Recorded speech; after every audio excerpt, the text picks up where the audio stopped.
1100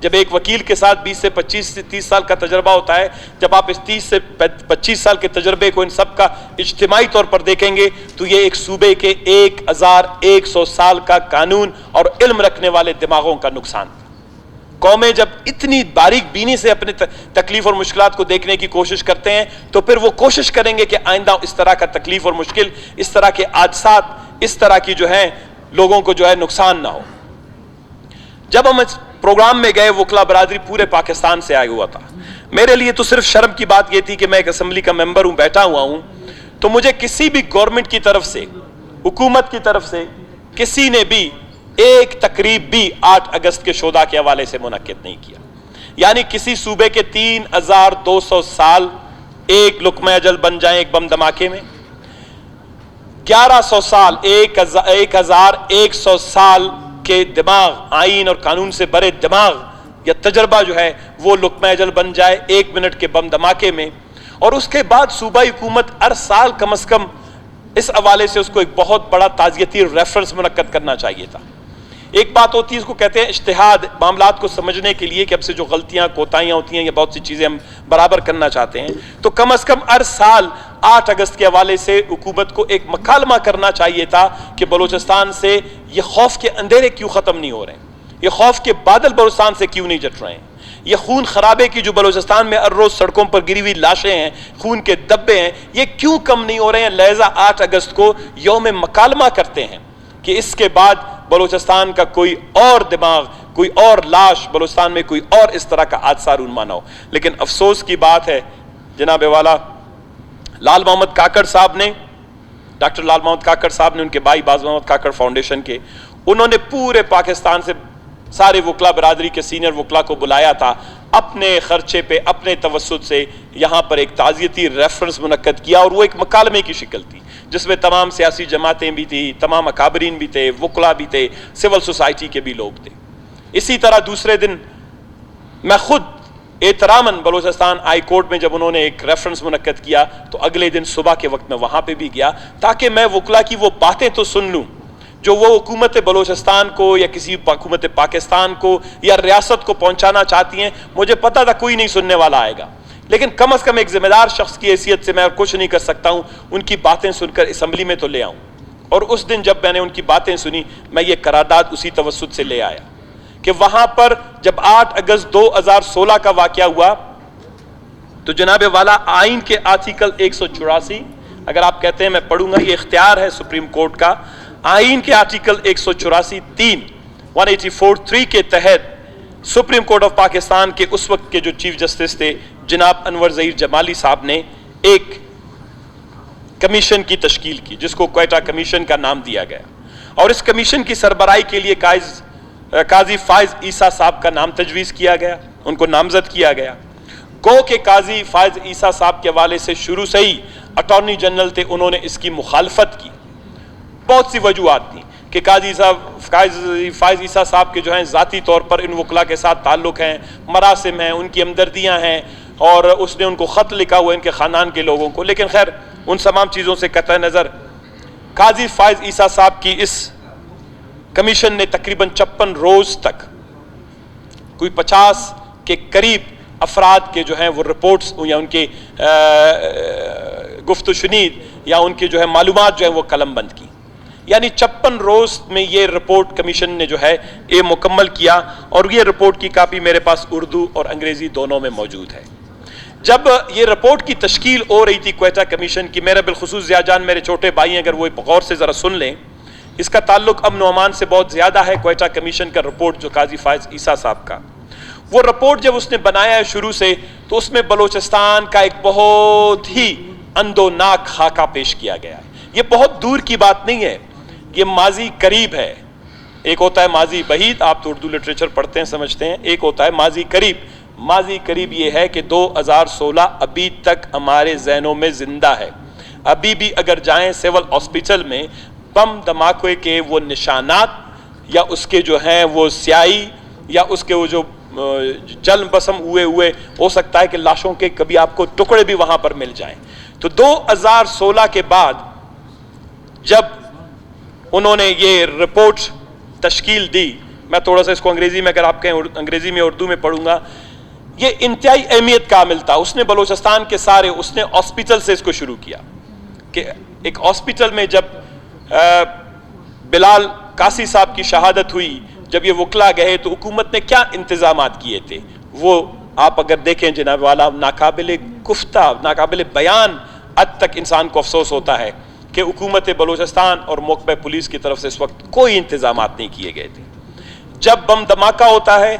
جب یہاں پر لاشیں گری ہوتی ہیں، بلوچستان کے 3200 سال کی زندگی جب بسم ہوتی ہے، میں 64 یا 57 وکلا نہیں گنتا ہوں، میں بلوچستان کے 3200 سال کو جب ایک لمحے میں بسم کیا جاتا ہے، تو اس وقت سول ہاسپٹل میں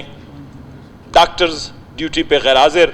نرسز غیر حاضر، سول ہاسپٹل جو سنیمن ہاسپٹل جس کو کہا جاتا ہے، اس ہاسپٹل میں کوئی بھی ایسی سہولیات اس وقت نہیں تھیں کہ آپ بلوچستان کے 3200 سال کی اس محنت کو کسی نہ کسی طریقے سے بچا لیتے. ایک دو ڈاکٹر صاحبان کی اس وقت تصویریں میرے خیال آپ نے دیکھی ہوں گی، وہ سامنے اس وقت آئے اور انہوں نے جو ہے ان گری ہوئی انسانوں کو، ان گرے ہوئے انسانوں کو، وکلا کو، اس بم دھماکے میں متاثر ہونے والے شہریوں کو، ویلکم مسٹر اسپیکر، ان کو بچانے کی کوشش کی. لیکن ایک خاتون ڈاکٹر یا چند ایک اسٹاف یا خود جو وکلا صاحبان ہیں وہ اپنے دوستوں کو کہاں لے جاتے. اور اس رپورٹ میں بہت ہی تکلیف دہ بات کی گئی ہے جناب والا،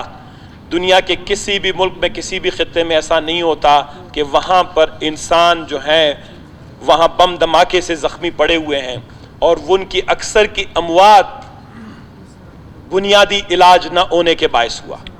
دوسری بات یہ ہے کہ زیادہ خون بہہ جانے کے باعث ہوا.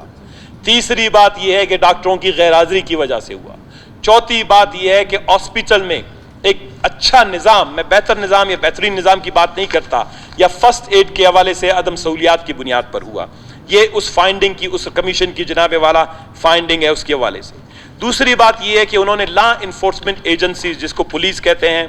انہوں نے پولیس اور لا انفورسمنٹ ایجنسیز کے حوالے سے اس رپورٹ میں کہا ہے کہ ایک تو یہ ہے کہ بلوچستان میں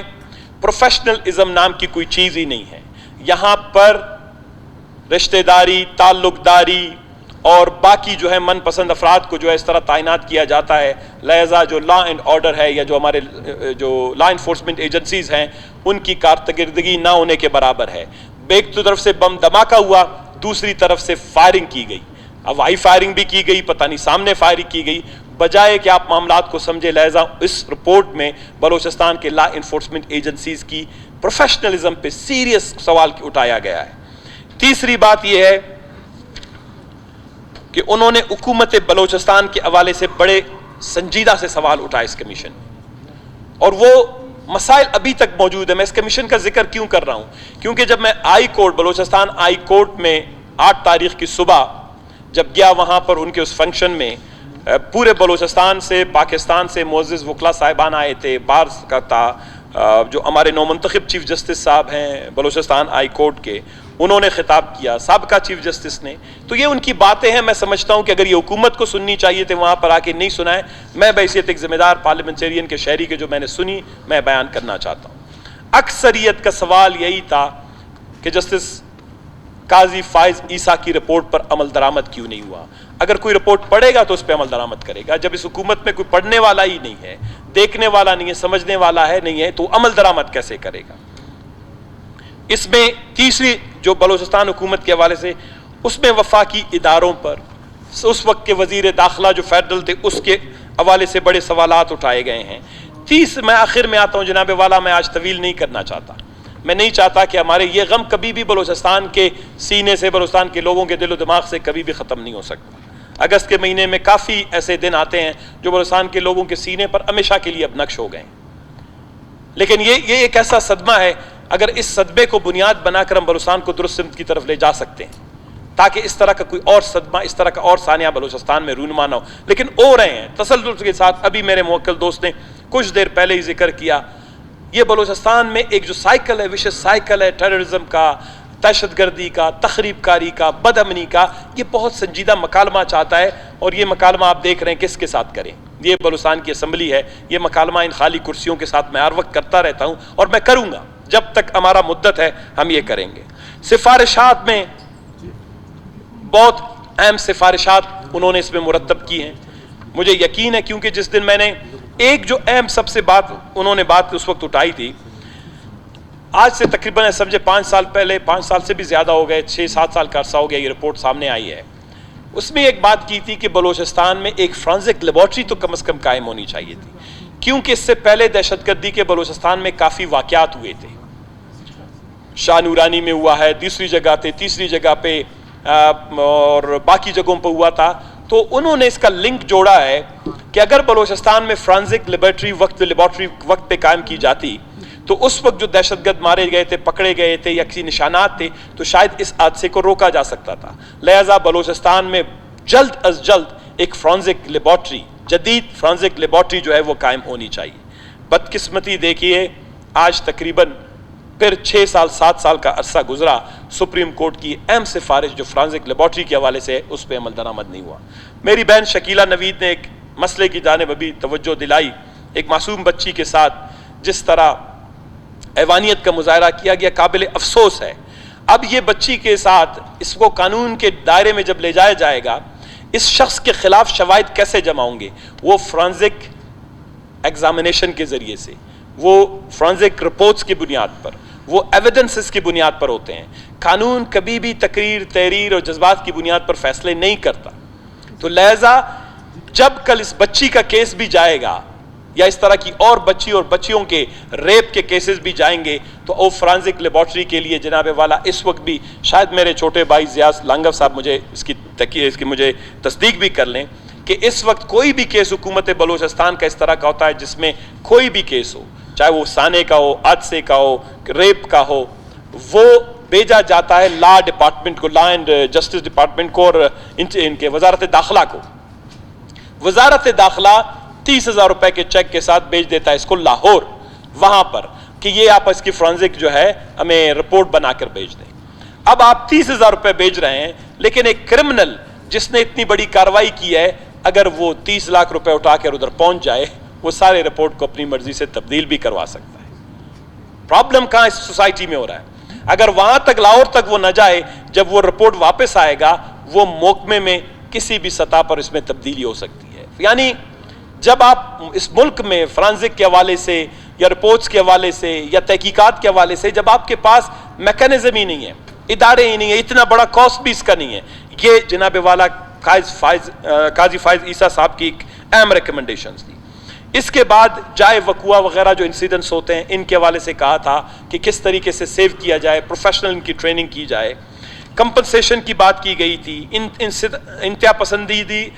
پسندی کا انسدادی بیانیہ ہے، کاؤنٹر ٹیررزم نیریٹو ہے، اس کو کیسے بہتر بنایا جا سکتا ہے۔ دوسری بات